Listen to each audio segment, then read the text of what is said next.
ഉറുമ്പുകൾ സർജറി നടത്താറുണ്ടോ? എന്നാൽ കേട്ടോളൂ, നമുക്ക് അമ്പരപ്പുണ്ടാക്കുന്ന ഒരു വിവരമാണ് ജർമ്മനിയിൽ നിന്ന് പുറത്തു വന്നിരിക്കുന്നത്. ശരീരത്തിൽ മുറിവുകൾ പറ്റിയ ഉറുമ്പുകളെ കൂടെയുള്ള ഉറുമ്പുകൾ പരിചരിക്കുക മാത്രമല്ല, മുറിവിൽ ശസ്ത്രക്രിയയും നടത്തുമെന്ന് തെളിയിച്ചിരിക്കുകയാണ് ഗവേഷകൻ. ജർമ്മനിയിലെ വേർട്സ്ബെർഗ് സർവകലാശാലയിലെ പ്രാണി പഠന വിദഗ്ധൻ എറിക് ഫ്രാങ്ക് ആണ് ബയോളജി ജേണലിൽ ഈ പഠനം പ്രസിദ്ധീകരിച്ചത്. മുറിവോ ഗുരുതരമായ പരിക്കുകളോ ഉണ്ടാകുമ്പോൾ മറ്റു ഉറുമ്പുകൾ ചേർന്ന് ഇവയുടെ കൈകാലുകൾ മുറിച്ചു മാറ്റുമെന്നാണ് പഠനം പറയുന്നത്.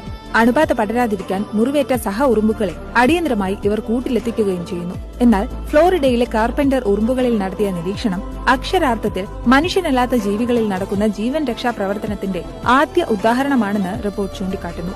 മാത്രമല്ല, പരിക്കേൽക്കുന്നത് കാലിന്റെ അഗ്രഭാഗത്താണെങ്കിൽ വായിലെ സ്രവം ഉപയോഗിച്ച് നനച്ചുകൊടുത്താണ് ചികിത്സ നടത്തുക. മറിച്ച് കാലുകളുടെ മേൽപാതിയിൽ സാരമായ പരിക്കുണ്ടെങ്കിൽ ശസ്ത്രക്രിയയിലേക്ക് കടക്കും. കടിച്ചാണ് ഇവർ കാലുകൾ മുറിക്കുക. 40 മിനിറ്റ് മുതൽ 3 മണിക്കൂർ വരെ നീളുന്ന ഈ ശസ്ത്രക്രിയ നിരീക്ഷണ സംഘത്തെ അമ്പരപ്പിച്ചു. എന്നാൽ ഉറുമ്പുകൾക്ക് കാലിൽ മുറിവുണ്ടാകുമ്പോൾ തുടയെല്ലിലെ രക്തയോട്ടം വളരെ മന്ദഗതിയിലായിരിക്കും നടക്കുക. അതിനാൽ അണുബാധ പടരാതിരിക്കാനാണ് അവ അവയവം നീക്കം ചെയ്യുന്നത്. അതേസമയം വായിലെ സ്രവം ഉപയോഗിച്ചുള്ള പരിചരണം 75% ഉറുമ്പുകളുടെയും ജീവൻ രക്ഷിക്കുന്നുണ്ട്. ഒരു തരത്തിൽ പറഞ്ഞാൽ ആന്റിബയോട്ടിക് ആയാണ് ഉറുമ്പുകൾ അവരുടെ സ്രവം ഉപയോഗിക്കുന്നത്.